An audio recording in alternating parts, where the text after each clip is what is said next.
Let's keep in touch. Let's keep in touch. Keep in touch with me. Drop me a line any old time. You know Hi, that I'll welcome be to Talk to Us at Bounce English. Hey Mel, who do we have with us today?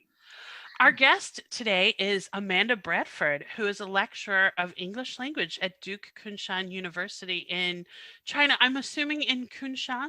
Kunshan? In Kunshan, China, that's correct. And for the Americans who are ignorant of geography, like myself, Kunshan is near Shanghai. Am I right about that? Yeah, that's right. It's basically a suburb of Shanghai. So it's on the east coast of China, the central part of China. So right on the coast. So, Okay. yeah. And Amanda and I have known each other since about 2012 when we both worked at Zayed University in Abu Dhabi. Shout out. But we've both moved on. And Amanda, I would love it if you could tell us a little bit about your background, how you got started in teaching, because I don't really know that much about it. Yeah. Yeah, sure. I'd be happy to tell you guys. So I was your average sort of liberal arts, humanities kind of major who didn't really have a clue what I was going to do after university. It was like a history, political science major, but had no interest in going to law school or anything. And the way that I got into English teaching was that I was grant writing for a while. Like I was trying to save the world and grant writing, helping all the people in Philadelphia. And this was right after I graduated. And there was like a center across the street from where I lived for recent immigrants. And they had a sign in the window that basically said, volunteer English teachers needed. And I was like, it's kind of cool. I'm really into travel. I like to meet people from different places. I have zero experience, but hey, I'll volunteer. And so I started there, and I was going there twice a week at night to volunteer and help out with the classes. And I was like, this is fun. This is like awesome. And during the day, yeah. What's Yeah, so funny about Pat is hearing that is actually really similar to my own path. Like I remember I graduated, I distinctly remember being incredibly jealous of people who ended up with like consultancy jobs at Arthur Andersen or things like that. Oh, Like yeah, right. definitely had, and I remember wishing that I wanted to do something like that. Like I wished that I wanted a job like that, but I knew I didn't. And I have these memories of myself walking around the streets of Chicago, no job, not sure what I was going to do, and just like wishing I could figure it out. Yeah. And I actually did grant writing too before I got into interesting. Yeah.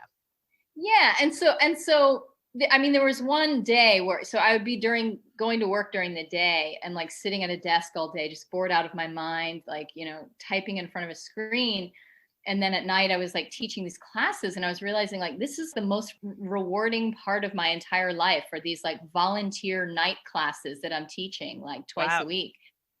And so yeah. And so and then sometimes the head teacher would be sick or something, and then I would have to take over, and I had no experience, but the people at the center were like, you're really good. People are recommending, that they want to be in your class, even though you're an assistant teacher. And I was like, wow, I think I might be good at this. So around that point, I was like, you know what, I got to make some changes in my life. Like I've got this job, dead end, sitting in front of sitting in front of a computer all day in an office. And I went bold and I went big. I looked at master's degrees programs, and I found one that was in conjunction with the Peace Corps. And they don't have this program anymore, but the Peace Corps basically said, look, if you sign up for Peace Corps service, we'll pay for half of your master's degree. Oh, wow. And so, but it was only a program that existed at about 5 schools in the country. Wow. And one of those schools happened to be in California. Woo! And I was right. And I was like, I'm an East Coast girl. Like, when do you get the chance to go to California? And it was a really top program at this school called the Monterey Institute for International Studies. Oh, yeah. Yes. It's part of Middlebury now, Middlebury College. What a beautiful place to do some. Yeah. Yeah. So I applied for the Peace Corps at the same time as this program. I got into both, and the Peace Corps back then, you couldn't choose where you're going. And they were like, okay, so you're moving to Mozambique, just so you know. I'm like, where's Mozambique? What is that?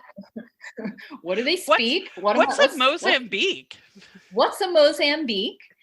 And so I found out it was in Southern Africa, and they spoke Portuguese and all this stuff. I was like, okay. And so I basically quit my job, moved to California, did my first part of my master's degree there. And then around the time where I'd be working on my thesis, they shipped me off to Mozambique for 2.5 years. Wow. Did that whole thing, came back, finished off my thesis in California. And then since then, I got the travel bug pretty bad. And after that, I did a fellowship in Brazil. And then I went to the Middle East, and now I'm in China. And I've accepted that this is who I am. Like, I am a crazy expat adventure travel chick. So awesome. Yeah. I feel like, I have enjoyed, since I've known you, Amanda, watching your travels. I feel like you are braver than me in your travel and adventurous spirit. And I really admire that, actually. Cool. I mean, it seems like you have been to a lot of different places. What are some of your favorite places that you have visited? The fun thing about traveling, I think the way that I do it is I really try and stay open to all of the places and find something really cool in each place that I go. So every place I've been to, I've found really awesome and exciting in its own way, whether it's the culture or the people or whatever it is. But the places I've enjoyed most, I really have loved hanging out in Southeast Asia, where, again, that's where I was during COVID, in Thailand, right after we left China last year. Can I just stop you here? Because we're recording this on January 28th. You're in China. We're in America. And you've just said the sentence, that's where I was during COVID. Almost right. It's over for you. Whereas it rages on big time. And I know people who are listening, you cannot see Amanda's face, but it's actually hilarious. She's like, yes, sorry. Yeah, it's actually pretty good. So yeah. Wow. I mean, it's interesting because, like, for us in China, or at least in Southeast Asia, this was a thing that was, this time last year, right? Like this time last year around January, everything was nuts. It was a scary time. And I was talking to my people back in the States and, the Middle East and all over, my people all over, UK, whatever. And I'm like, just so you know, I'm okay. Everything's fine. And, everyone was like, what are you talking about? Like, Trump's getting impeached right now. That's the big news. Right. I'm like, well, anyway, there's this virus and there's this thing, and I'm going to run. I'm going to get out of here. And no one kind of knew about it in the West. I just remember some interesting things related to those early days of COVID. This past week, I remembered I received an email from a student of mine at about a year ago this time. The student's from China, and he had emailed me because he knew that a friend of his was traveling from China to the United States. So this was about January 2019, late January. And he was very nervous about this friend coming here because there was this virus in China, and it was really scary. And should he tell her, should he do something? Should he tell the university or something like that? And I was like, well, I really don't know. But I just remember receiving this and just being like, whoa, wow. And the other thing, because of course I know people who are in China, they were definitely freaking out. I remember I was researching hazmat suits on Amazon, because I was like, oh my God, what's going to happen? It could come here. But we were very insulated from a lot of the issues with SARS. And I think that really, I think that with the Western mindset, we were very much like, the wall is high and the emperor is far away. It's over there. Yeah, it's not here, it's over there. And that hubris is quite a learning curve. So why don't you tell us a little bit about your experiences? Because I think it's going to be really interesting, since you were kind of at ground zero, and now you can actually say was was. So tell us a little bit about what it's been like for you during the COVID times. Yeah. So I mean, just to update everyone who's like watching this from the West, like it's kind of, I mean, essentially it's kind of done here. We have outbreaks, which I'm sure make the news in the West, but like there's a huge outbreak in the north of the country right now, and it's like 200 cases, like 200 in a country of like 1 billion people. And so the moment that happens in China, the way things roll, as I've learned, is, I mean, they lock down and they freaking lock down totally. There's no, oh, but in my situation, like, but I have like, it's just nothing, right? So actually that, the strategy is hardcore, but it kind of works. And so we don't really have an issue here, but let's go back in time to when it all started, which again was this time last year in January. It was the Lunar New Year holiday, basically Chinese New Year. We all had like a week holiday at my university, and I had booked a trip to Southeast Asia, which I totally love it down there. And things were getting pretty dicey. We kept hearing about this virus, and a few days before my flight out of the country, I suddenly went to my classroom and I had 4 students in the class with like N95 masks on.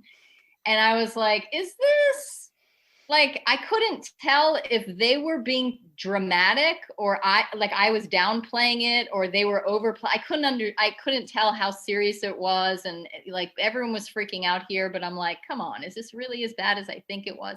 Very progressively over like maybe a period of like 36 hours, I was like, okay, this is big. This is big. And I cannot wait to get on my plane for my 1-week vacation. I just want to get out of this country. Right. So I got on the plane.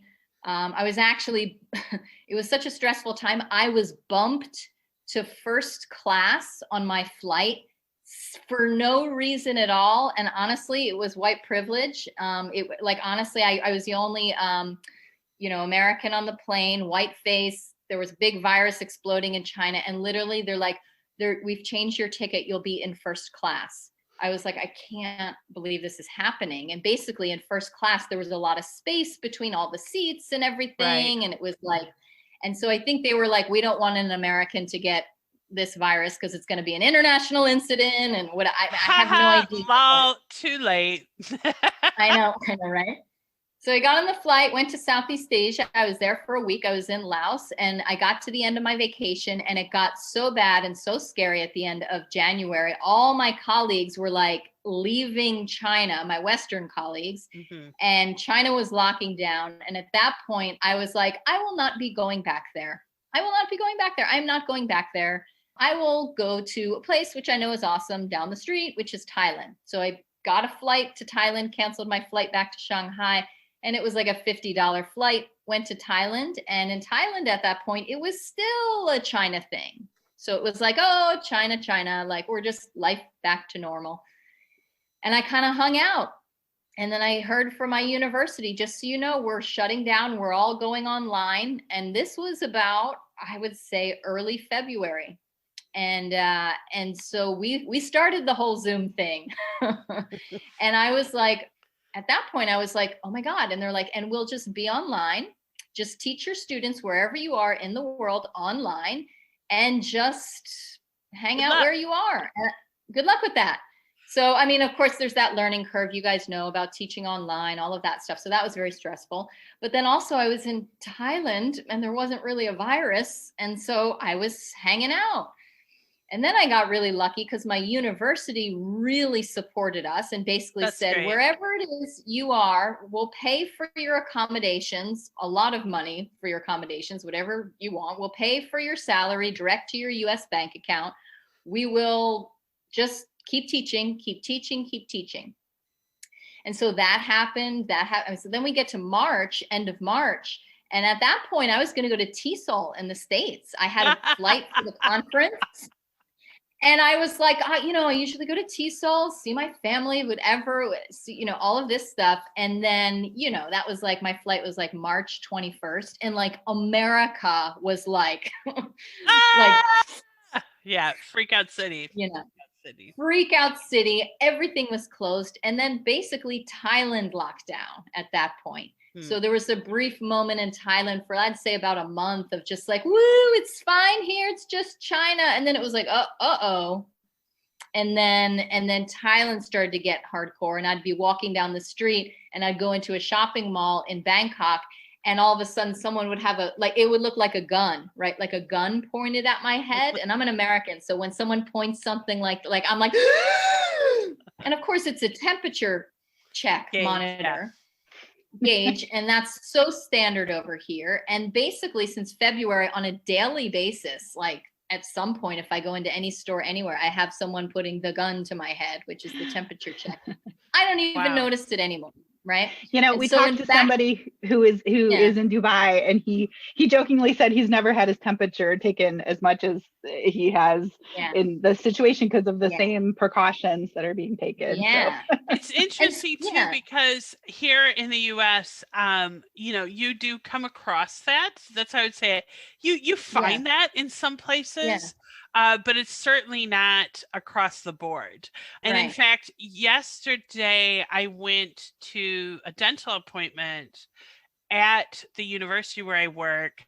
That was probably the most, I'm going to say, serious checking I'd seen. Like they really checked, lots of questions, and then like a very intense temperature gun.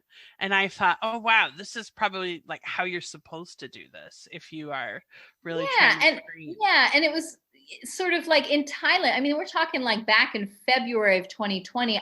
It's like you go to a 7-Eleven and you can't get in the 7-Eleven unless the temperature gun is like, so like it's any public place you go to. And I mean, I think it must work because Southeast Asia really, like our cases here are so low. Right. But I imagine if I'm a sick person and I have symptoms, but I'm not sure or whatever, like, and I know I can't even get into a CVS equivalent of a CVS or a 7-Eleven, I'm not going to attempt to go to those places. Right. But if I'm sick, I will. So anyway, so these became like standard parts of my life in Thailand back last February. And masks were just across the board suddenly overnight. I mean, some people, East Asia, they often wear masks if they're sick. This is kind of part of the culture over here. Right. But suddenly it was like a 100% percent of the population, probably like the end of February in Thailand, where it was like standard. And so at first I kind of had the reaction of how Americans, I saw reacting in the States to it back in like April. I was like freaked out. I'm like, there's temperature guns and there's masks. This is so intense. It's like fear. Yeah. Like, what is it? I felt like so freaked out and like, maybe I should leave and go back to the state, and I had this, and then very quickly it all just became so standard and so normal. And then I was watching you guys in the States kind of slowly going through that evolution as well. Yeah. But it's taken such a while, and then it became political, and then it's just a mess. We were kind of ahead, and because we got ahead of it in East Asia, Southeast Asia, whatever, East Asia, where I am in China now, it was like we got rid of it mostly. It's manageable. It's manageable, and I think what. I think hearing your experience, I hope will help people who are listening to this, because I know in certain parts of the world, like the UK right now is being really awfully hit. Here in Los Angeles, we've had horrific case numbers. They are going down now, but I think a lot of people in the West right now are, and then of course there's the whole variants, like there's this new strain and that strain.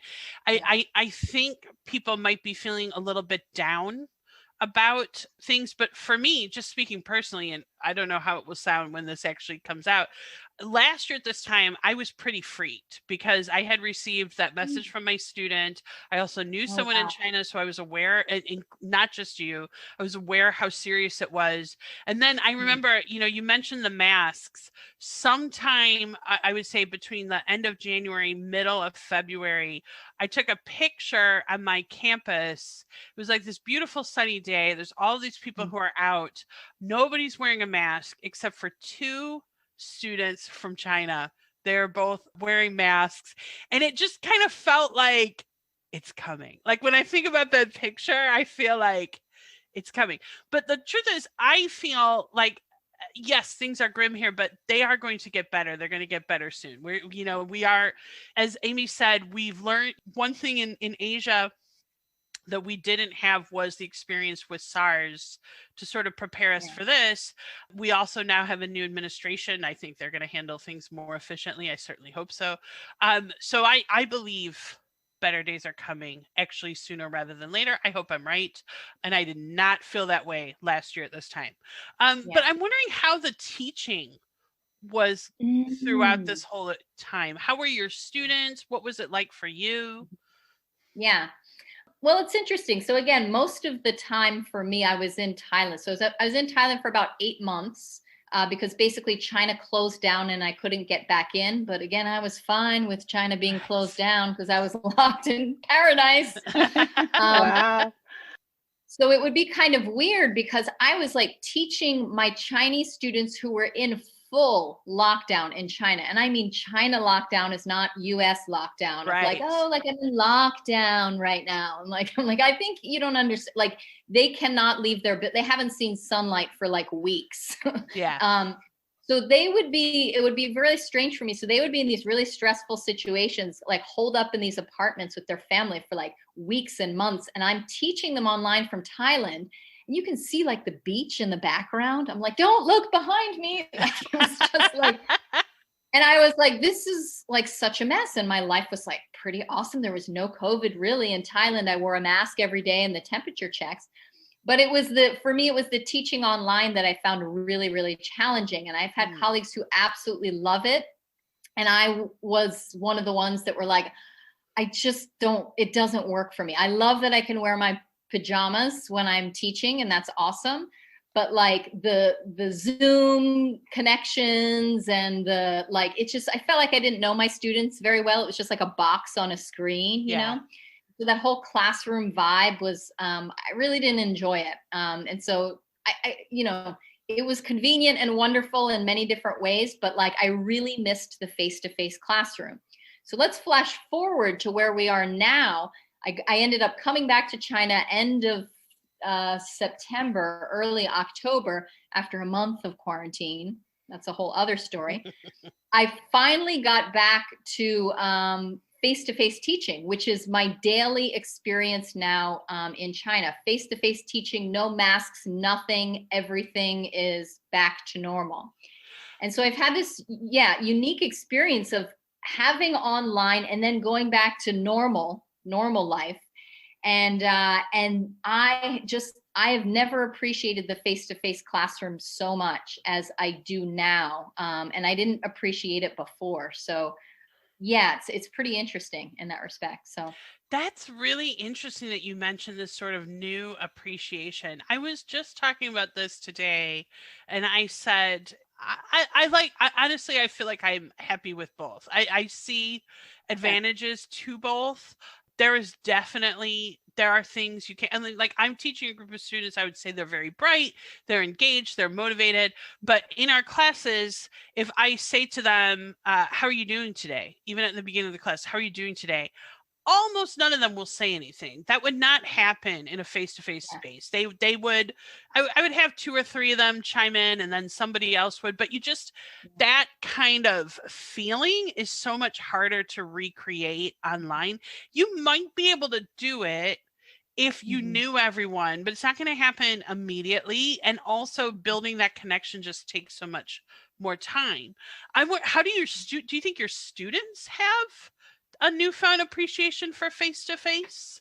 Yeah, and I really want to share this with you guys because I feel like in a way I'm in the future of what's going to happen in the States, and the overwhelming experience of students who are on campus, and we have the international students aren't back to our campus, the American kids, but all the Chinese students who are there, overwhelmingly, like 90%, I would say, love the face-to-face experience. And they miss it. And we have this situation at our university where we've got some faculty who haven't been able to get back. So these are American faculty or faculty from other countries. And so students will have to take some classes fully via Zoom online. Right. And then they have face-to-face classes with professors like me, right? And they call me a professor, which is funny, but whatever. They call me Enjoy it, Professor Amanda. Whatever. So Professor Amanda. And so they constantly will say, well, I'm not choosing that class because it's a Zoom class. I want a real class. I want a real experience. I'm going to choose a face-to-face class. So they have that option. And they, and they even say to me, they're like, when I'm on Zoom classes, it's easier to sort of tune out and check Absolutely, my phone. for And sure. I mean, I know this from when I'm in meetings with Zoom and stuff, like, turn the video off and do, whatever. Right. And so they find that their learning experience overall, and this is just anecdotally, this isn't research or whatever, that they really prefer, and they take the face-to-face classes more seriously, and they're more attentive in them, and they prefer them because they learn more. So, yeah. That is really interesting. So one of the things that I have hypothesized about this whole period, and I don't know that I'm right, I'm pretty convinced I'm right, but I could be completely wrong, is that even after we go back to face-to-face classrooms, which, look, they're open, some of them are open here in the US, but I wouldn't necessarily call them the safest at the moment. I think there is going to be still a demand for some online classes, because I think you're right. I think most people do prefer that face-to-face. And I suspect particularly, like, people are just going to be so happy to be in the same room with people. Like, there will be a little bit like, oh, thank God, let me hug you. Who are you? I don't care. But I think that demand will continue. What is your opinion of that kind of being in the future? Yeah. I mean, I think you're absolutely right. And one of the things I've noticed as well is that there's a certain type of student who the online teaching experience really works perfectly for. And that kind of student has really, I think, like, thrived in this whole Zoom environment. Like, this sort of like, work in my own time, if it's an asynchronous online or if it's of whatever, like they really, they get down to business. They're sort of very independent. They can get stuff done. They can motivate themselves. They don't need to be in the classroom and the attendance or whatever. And they really sort of enjoy the flexibility of that online environment. So I think this forced online experience that we've all experienced over the past year and a half or whatever has woken up a whole bunch of students to that online experience who never would have known that they would have been successful or whatever in an online kind of class. And they're like, hey, I could do that. I was forced into it before and it kind of worked for me. So, like, I read and stuff that, like, oh no, teaching's going to go away forever because now that everything's online, no one's ever going to want teachers. And I'm like, it is not. It is not. Yeah, I have learned through my experience that, it's not going away, face-to-face teaching. So I'm not really worried about my, future as a teacher. And that I'm not at all. I feel like my career is safe for now. Yeah, like, I think I'm safe here. But also, I think for those of you guys who are really successful in the online environment and really enjoy it, unlike me, and are really good at it, I think that whole population of students that never had the experience of online, they're out there and they're like, hey, this opens up a whole world of knowledge to me. Like, for example, my students who are highly motivated, highly intelligent, are like, yeah, I'll take a class in the States. Like, there's so many options I have and opportunities. And I can do that I didn't really realize that I could be successful with, and that were awesome. And I will do it, even though I have to wake up at 2 a.m. to take that class. I have 6. I think I have 5 students in China right now and 1 student in Taiwan. They all wrote me, like, our semester started last Wednesday. They all wrote me to say, hi, I'm in China or wherever, and it's 6 a.m. when our class starts. Can we do anything about that? And I was like, sure, yes, we can. You do kind of have to be there, but we can work it out.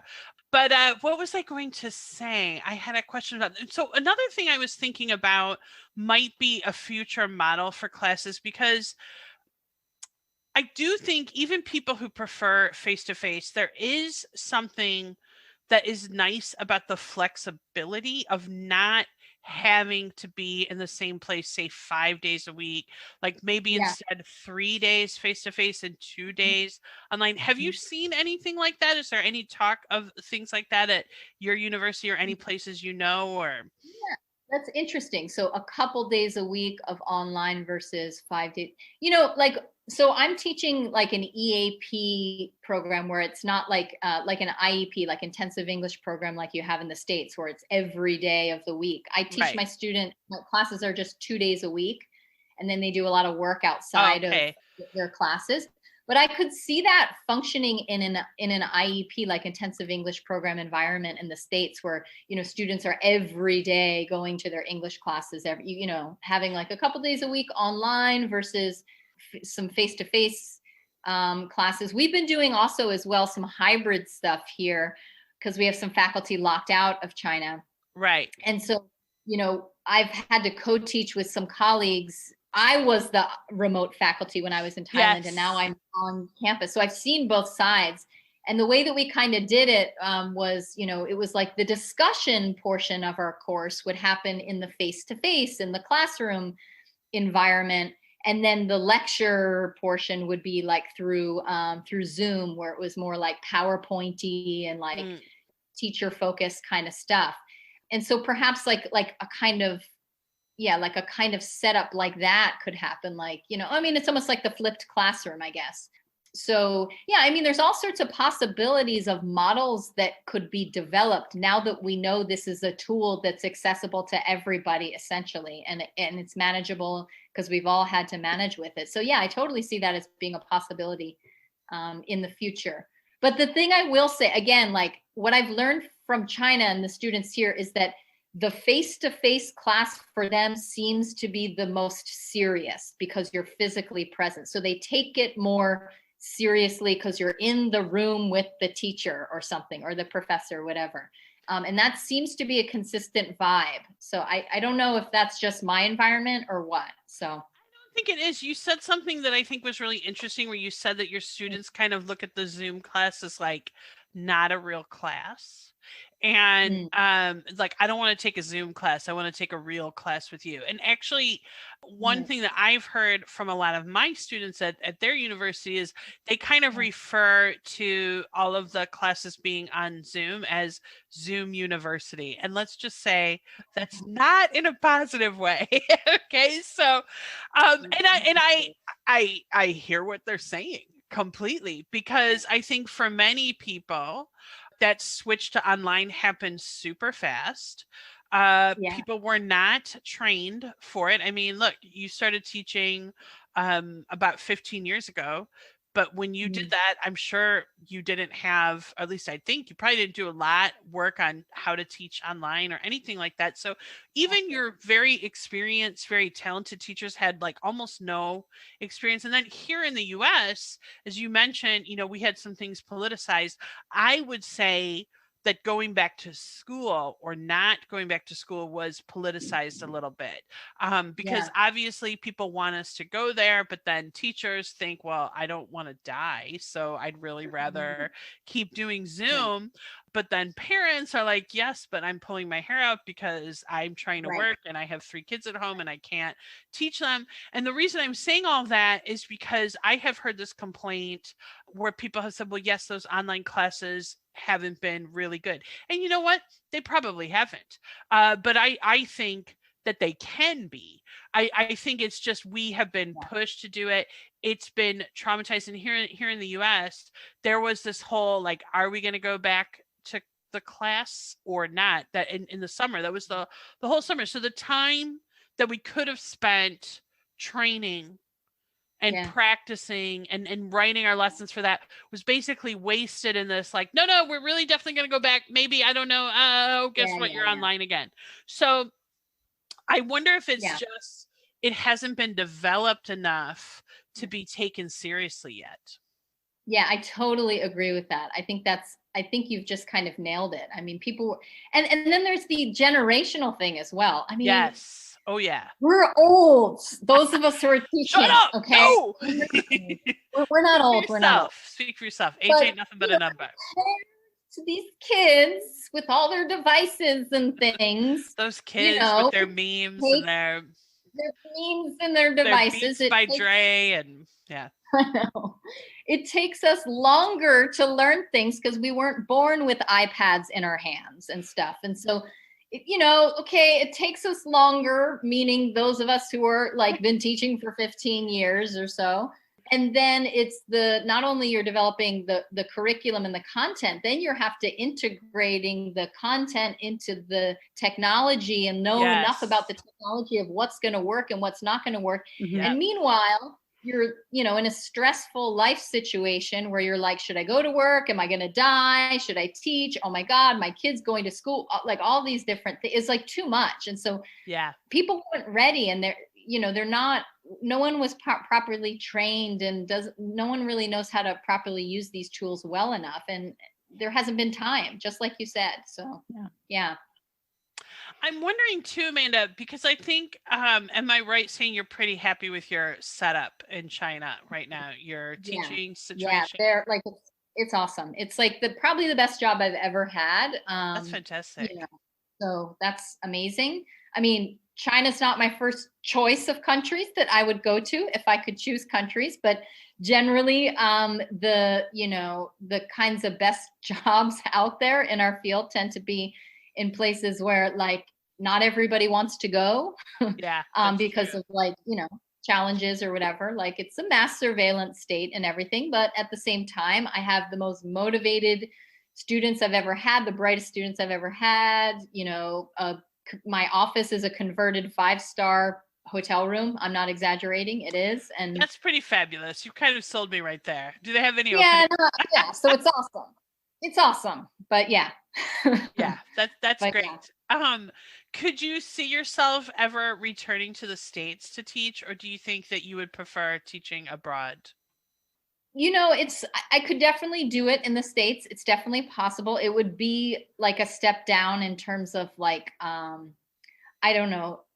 Well, I mean, pay first of all, but also like, the flexibility schedule, small, right? Like, respect. I mean, you're a professor, you're a teacher, and that is culturally much more respected in other countries than the States. Yeah, I forget about that. But yeah, respect.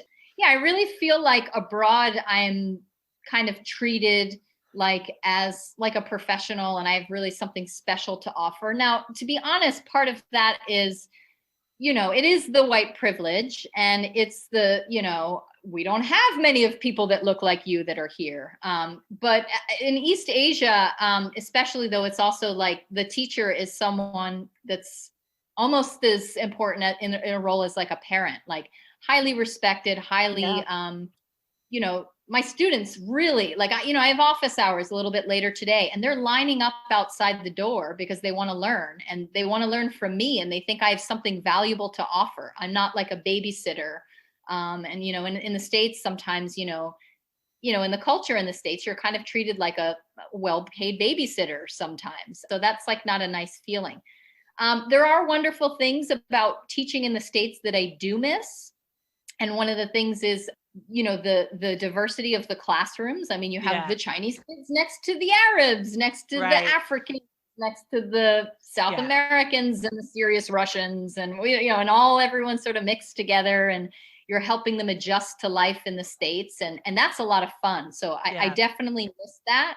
I could see myself doing it, but I've got the adventurous spirit and the travel bug, right? Like I really enjoy life outside of here. So outside of the States. And but COVID has made things very complicated and very difficult right now. Like I can't really leave China right now. Like I mean, no one's saying you can't leave, but they're also like, you can't leave. So it's like I'm kind of stuck here. The expat cool lifestyle of like, got a vacation coming up. Where am I gonna go? Let's go to Russia time. Is like, no, we have a holiday coming up 2 weeks from now, and we've basically been told, do not go anywhere. Do not go anywhere. So do you think those days will come back when you can be like, hey, I've got a long weekend, I can go to Japan, or I can go to Bali? Like let's go to Bali next week. I think it will happen. I don't think it's going to happen for a long time, but I think international travel is going to, for those of us with this expat-y kind of lifestyle, international travel is going to be more complicated. It's just going to be more complicated. It's going to be, I think vaccine certificates and more. I mean, there already is stuff like you need a WHO yellow card for yellow fever certificate. For some places in the world, you need malaria, stuff like that. But I think the whole COVID thing has now been a wake-up call for the planet that international travel, you don't just jet into Japan or whatever. It's going to be like, I think, a lot more procedures getting in and out of countries, even after everyone's all vaccinated and this is okay. This is my prediction. I don't know. Perhaps a year from now, things will be totally back to normal and we forgot this whole COVID thing. But I think we're now in the back of our heads, meaning planet Earth, have this awareness of like our whole existence everywhere could be shut down in an instant. And therefore, international borders need to be a little bit stricter and not as porous. This is my guess, but I don't know. I don't know. I think a wake-up call for planet Earth. I think you're giving too much credit to people who live on planet Earth. But I wonder if you're right about travel. However, the thing that worries me about that is, as people who have traveled and adventurers, we've had that great experience of that first time you travel outside of your home country, and it's just very eye-opening and very impactful. And I think that's a really special experience. And also, I think it's very good for cultivating understanding among different countries. So my worry is that you're right, there will be some more layers of bureaucracy, but they will be doable. And they will be doable if you have the money to navigate them, or you can pay someone to navigate them for you, and you'll still be able to travel. I think even now, if you're in a certain class, you can still pretty much, not entirely, but you can travel a little bit more freely than Joe Schmo. I don't know. That makes me sad. I hope that you're wrong, but I also hope that you're right, that people do take this as a wake-up call for the planet. But yeah, I don't know about that. I don't know. But I know I am not going to stop traveling internationally. You will not be able to stop me. Yeah, I know. It's for people like us, I think in our field, we all sort of share a value of trying to bridge cultures together and bring different types of people together and in a peaceful kind of way. And that's what's so cool about travel. And I do have that worry that it's this will separate us apart more in the world for like not having those cross-cultural interactions as much as we had before.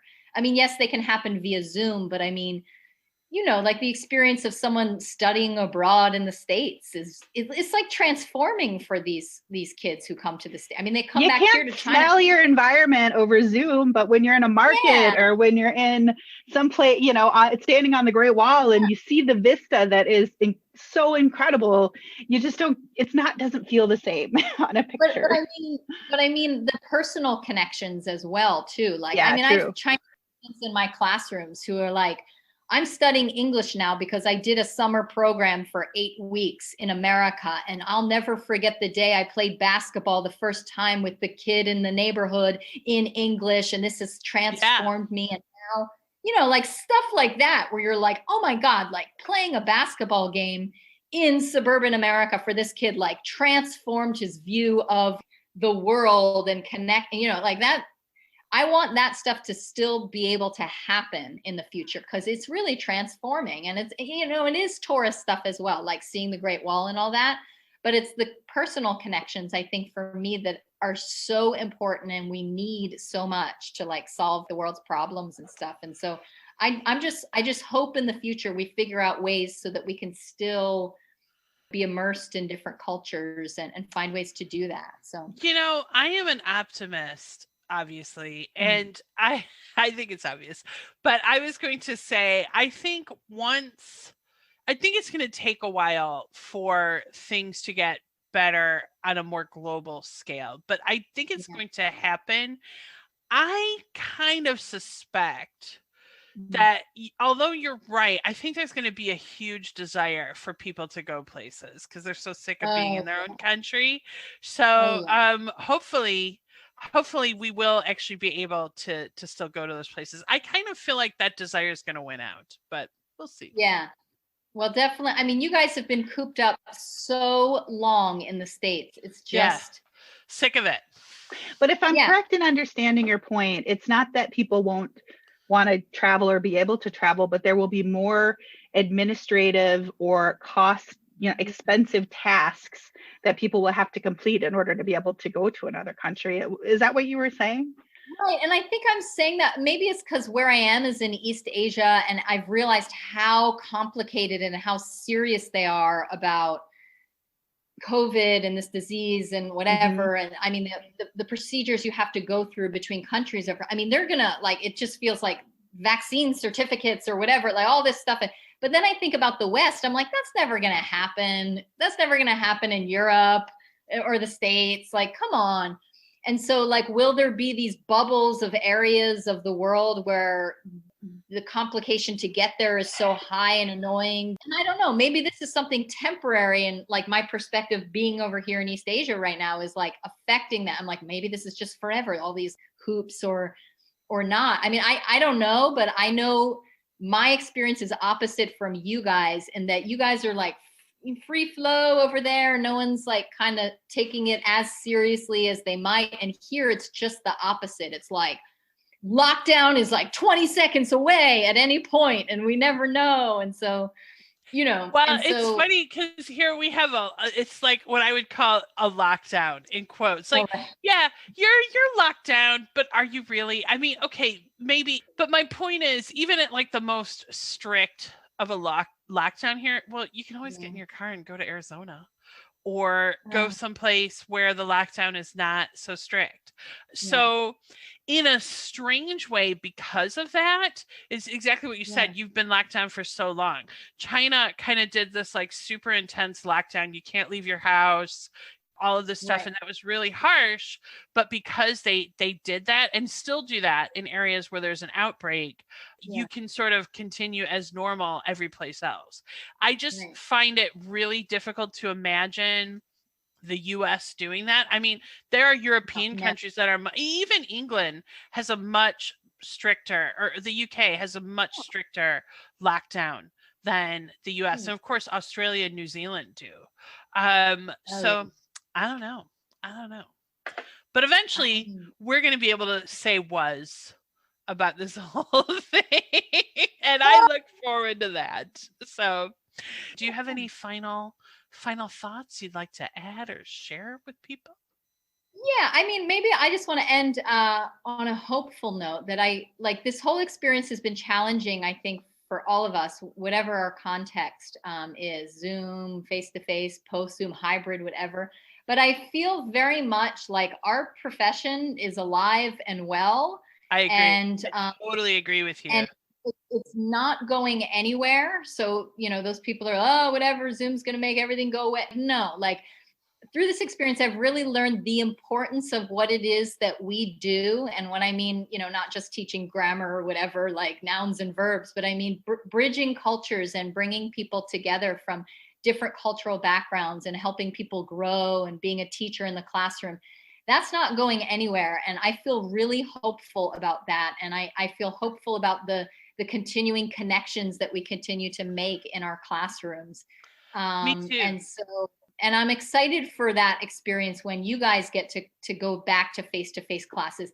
It's an awesome experience. I am telling you, I was on a high for weeks when I got to the face-to-face classroom. I mean, I was hugging everyone and I'm like, well, yeah, just contact. Hello, human. I just want to piggyback off the back of that because you said that you don't think our career is going anywhere. And I actually agree with you. I think this has been an incredibly tough time for certainly people in English-speaking countries who are working in English as a second language and international education. But I believe, and I'm going to make this prediction, I really believe there's going to be a massive bounce back because people want that connection and people want to know more people. So if you're in this field or you want to be in this field, just hang on. That's what I say. Hang on. Hold on for one more day. There we go. Awesome. Yeah. Oh, Amanda, thank you so much. This has been an absolute pleasure. Thank you. Yeah, thank you so much for all of your wonderful information. It was great to talk to you, and zaijian. Okay, nice job. Zaijian. Bye-bye. All right. Thank Bye, you. guys. Big old crotch. Come on, baby. Let's keep in touch. Come on, baby. Let's keep in touch.